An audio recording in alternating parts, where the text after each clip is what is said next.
हम फिट, हमारा हिंदुस्तान हिट। आप सभी का स्वागत है तारांश यो फिट में। अगर आप मेरे इस चैनल से पहली बार जुड़ रहे हैं तो प्लीज़ सब्सक्राइब ज़रूर करें, लाइक करें और शेयर भी करें।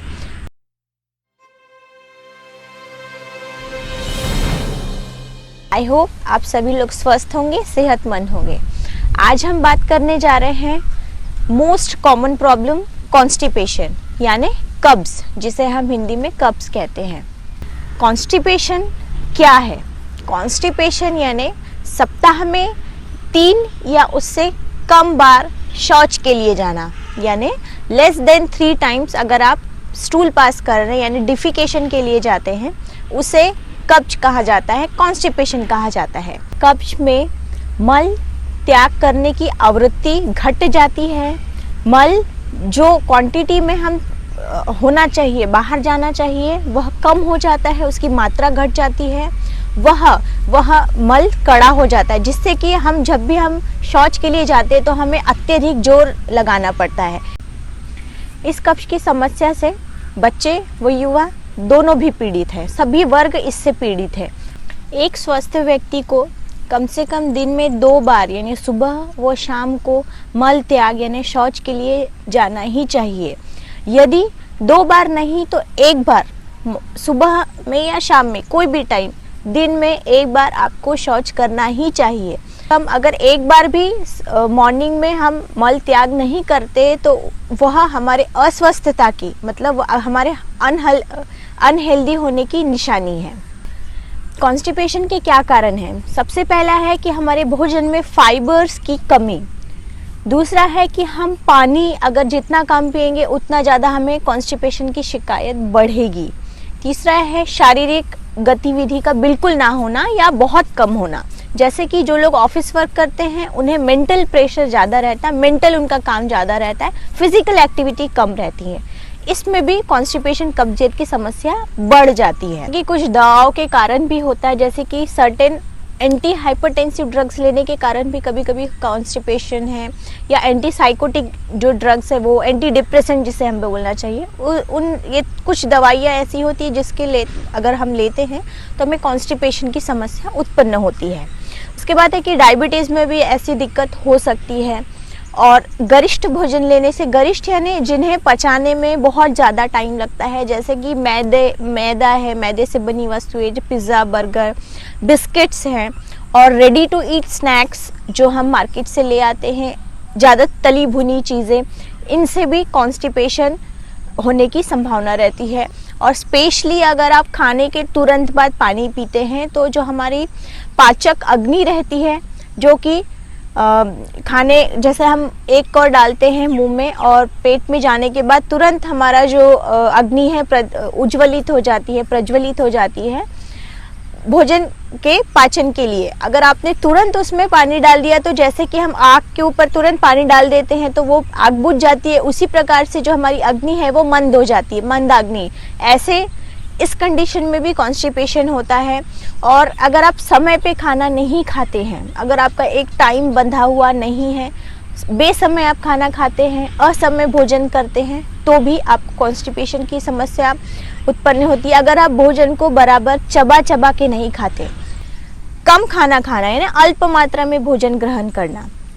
जैसे कि आपने देखा होगा कि अगर हम उपवास करते हैं या और मिल्क प्रोडक्ट्स और चीज़ जैसे जो पदार्थ है, अगर वो बहुत हम मात्रा में खाएं, ज़्यादा, ज़रूरत से ज़्यादा, उस कंडीशन में भी हमें कॉन्स्टिपेशन कब्ज की शिकायत होती है। अगर हम बच्चों को टीवी देखते हुए या मोबाइल दिखाते हुए खिलाते हैं तो वो बिना चबाए भोजन ग्रहण कर लेते हैं।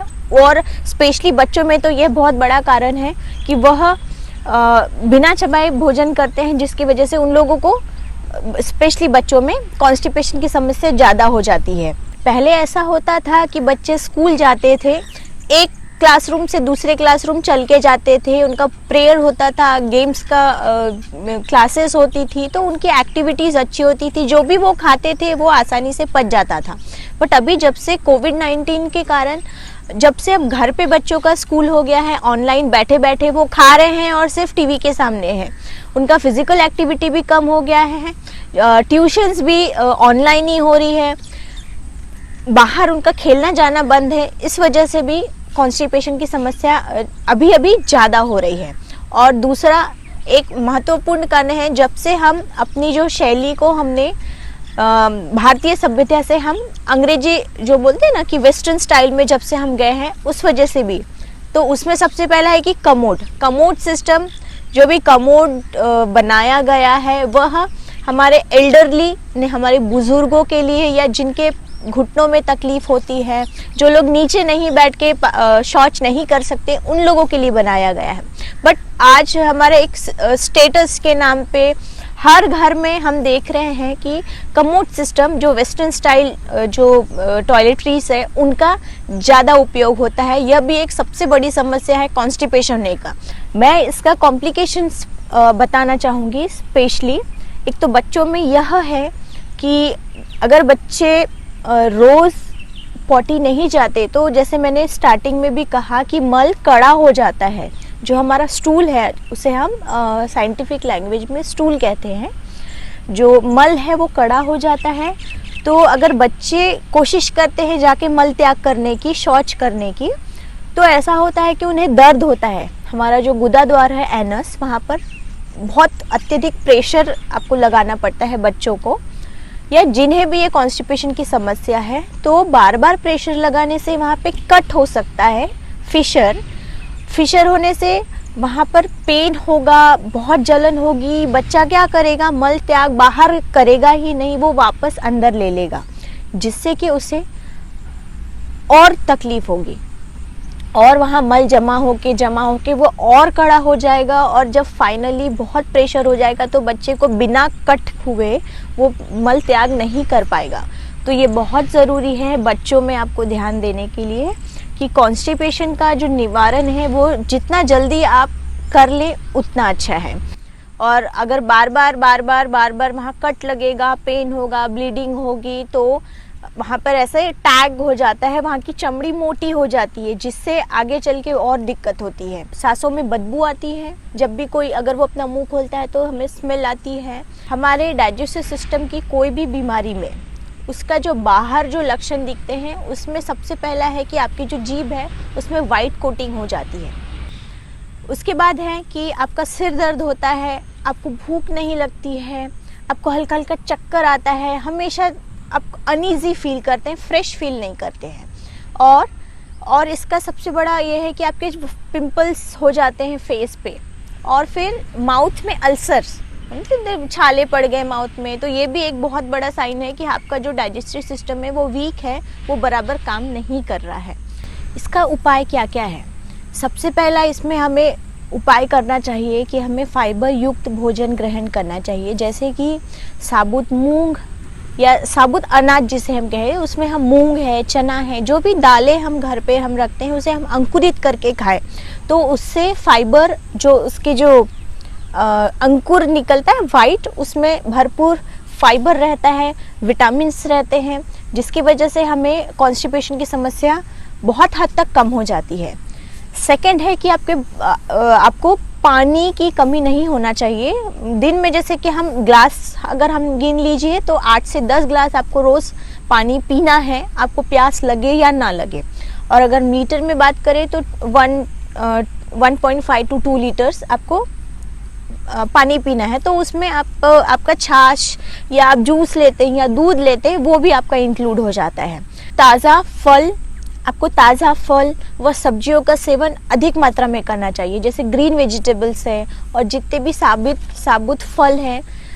जूस से अच्छा है आपको फ्रेश आप फ्रूट लीजिए। आपकी अगर फिजिकल एक्टिविटी कम है तो अपनी फिजिकल एक्टिविटी बढ़ाइए किसी भी फॉर्म में, यानी आप योग करिए, कसरत करिए, व्यायाम करिए, वॉकिंग पे जाइए, कुछ भी करके आपको फिजिकल एक्टिविटी आप तक बढ़ानी है। अगर आप ऑफिस वर्क भी करते हैं तो अगर आप आधे घंटे या एक घंटे में थोड़ा 10 मिनट्स थोड़ा वॉकिंग कर लीजिए, वहीं पे आप टहल लीजिए, तो भी आपको बहुत रिलीफ मिलेगा। और जितने भी फैट जिन पदार्थों में ज़्यादा फैट होता है उन पदार्थों को आपको कम खाना है, जैसे कि मैदा है, बिस्किट्स है। आप जितना आप कम करें खाने में, जितना भोजन में इनका उपयोग कम करें उतना अच्छा है। प्रोबायोटिक फूड लेना है, जैसे कि दही आपको ज़्यादा लेना है, बटर मिल्क आपको ज़्यादा लेना है। और जैसे कुछ फ्रूट्स जैसे पपाया है, सेब है, अगर आप ये डेली लेंगे तो इसमें तो फाइबर्स भरपूर रहते हैं, ये भी आपको बहुत उपयोगी है कॉन्स्टिपेशन में। फिर जवारे का रस, जिसे हम बोलते हैं बार्ली वाटर, जवारे का रस अगर आप प्रतिदिन सेवन करते हैं वो भी हमारे कॉन्स्टिपेशन में बहुत रिलीफ करता है। रोज सुबह उठ के थोड़ा गुनगुने पानी में नींबू, आधा नींबू डाल के आप ले, उससे भी हमें कॉन्स्टिपेशन की समस्या दूर होती है। इसका और एक सबसे अच्छा जो हमें डेली अपनाना चाहिए कि प्रतिदिन सुबह में जल्दी उठें, एक लीटर अराउंड आप पानी पिए, गुनगुना पानी पिए और वॉकिंग पे जाएं। पके हुए केले भी आप खा सकते हैं, जिससे कि कॉन्स्टिपेशन की समस्या कम होती है। अगर आपको कॉन्स्टिपेशन की, बदहजमी की या पेट भारी भारी लगता है तो आपको जो हम अभी आसन व प्राणायाम बता रहे हैं आपको रोज करना ज़रूरी है। सबसे पहला आसन है वज्रासन। वज्रासन आप दिन में कभी भी कर सकते हैं और यह एकमात्र ऐसा आसन है जो आप भोजन करने के बाद करते हैं, और इसे भोजन करने के बाद 10 मिनट्स तक आपको करना है। इसमें आपको दोनों पैर, ये पोजीशन रहेगी आपकी, दोनों पैर इस पे आपको बैठना है, फोल्ड रहेंगे, दोनों पैर के बीच में वी बनेगा। एक बार मैं आपको पीछे भी आपको बता देती हूँ। ये पीछे आपका वी पोर्शन बनेगा और उस पे आपको आपका बटक से, हिप से उस पर रेस्ट करना है और इस पोजीशन में आपको 10 मिनट्स तक बैठना है।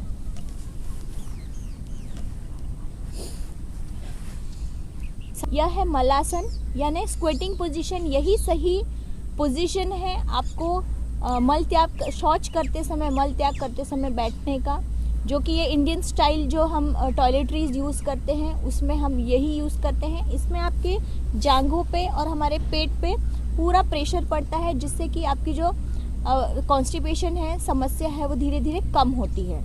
इस पोजीशन में आप 30 सेकेंड से स्टार्ट करेंगे और जितने देर आप बैठ सकते उतने देर बैठिए। सुबह में आप करें, बहुत फ़ायदा करेगा। पश्चिमोत्तानासन करने से भी कॉन्स्टिपेशन की समस्या दूर होती है।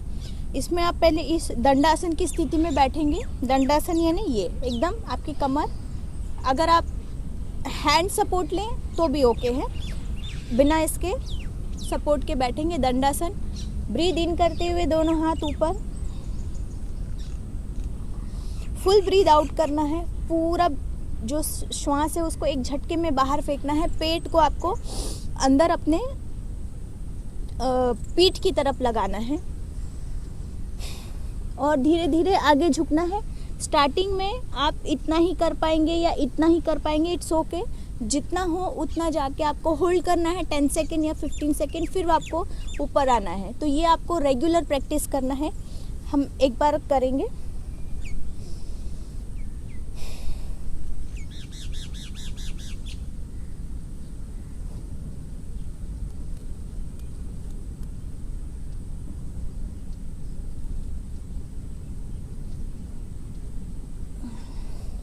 धीरे धीरे ब्रीद इन करते हुए ऊपर आके रिलैक्स करना है।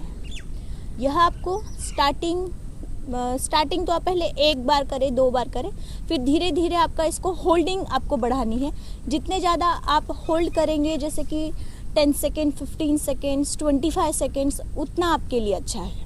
चौथा आसन है योगासन। योगासन में आपको पद्मासन में बैठना है, पूर्ण पद्मासन। अगर आपको नहीं जमता तो आप, ये आपकी अर्ध पद्मासन की पोजीशन है। अगर आपसे यह भी नहीं जमता स्टार्टिंग में, तो आप नॉर्मल जो हम सुखासन है, जो हम नॉर्मल सिटिंग पोजीशन है, उसमें बैठ जाएंगे। तो यहाँ पर मैं आपको पद्मासन में करके बताऊंगी। दोनों पैर साइड में, ब्रीद इन करते हुए दोनों हाथ ऊपर, दोनों हाथ ब्रीद आउट करते हुए पीछे जाएंगे और पीछे आपको ऐसे पकड़ लेना है।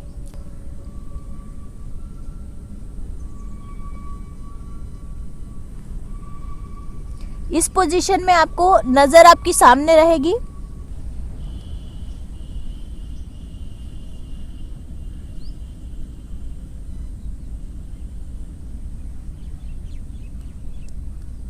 यह 4 आसन और एक प्राणायाम अगर आप रोज़ करेंगे तो आपकी जो कॉन्स्टिपेशन की समस्या है वह धीरे धीरे बिल्कुल कम हो जाएगी।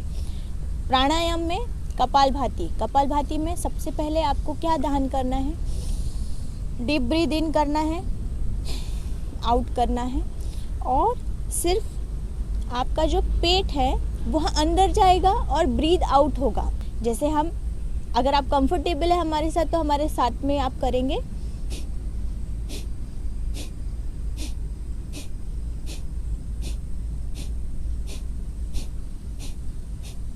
मेरा पेट अंदर जा रहा है और ब्रीद आउट हो रहा है। यह शुरुआत में 1 सेकंड में 1 स्ट्रोक, यानी आपका 60 सेकंड यानी 1 मिनट में आप 60 बार करें और धीरे धीरे इसका जो रिपीटेशन से वो बढ़ाते जाइए। डेली आप ये 5 मिनट्स करेंगे आपके लिए इनफ है। जो भी मैंने आसन व प्राणायाम बताए हैं आप ज़रूर करिए और आप देखेंगे कि आपको कब्ज की समस्या से बहुत हद तक आपको छुटकारा मिल जाएगा। वह साथ में खान पान का विशेष ध्यान आपको रखना पड़ेगा। आई होप आप सभी को ये वीडियो बहुत पसंद आया होगा, तो प्लीज़ सब्सक्राइब ज़रूर करें, शेयर करें और लाइक भी करें। धन्यवाद।